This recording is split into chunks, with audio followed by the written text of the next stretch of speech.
Hello guys, dahil na tayo pupunta ng Makati at napapunta sa Shell Select. So hindi ko pa po natatry itong matcha latte. Ano to? Chingu Cafe. So we'll try it. This is my first time. So wala lang dahil gusto ko ng matcha. Grabe yung init po sa labas. Sobra. Andy, will you help me? Tea drink with milk. Okay. Let's see if it's worth it. Magkano to?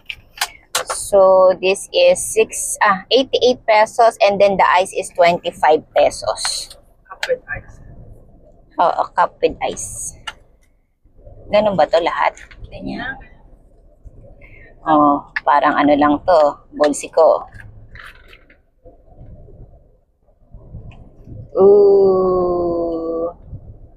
Ang galing. It's sakto. It's sakto. Eksakto. Oh, so I have to cover it. Cover it with care. So, maganda naman yung may experience ka na ikaw yung mag-prepare ng... Actually, hindi mo nang pinipare.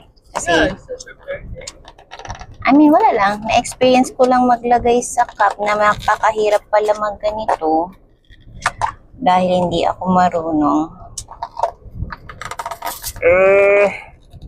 Andy. Si Andy po talagang taga ina ng laging saklolo.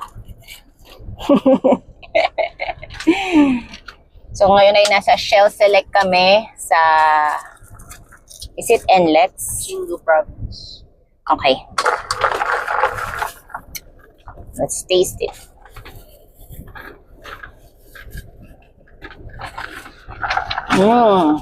Masarap.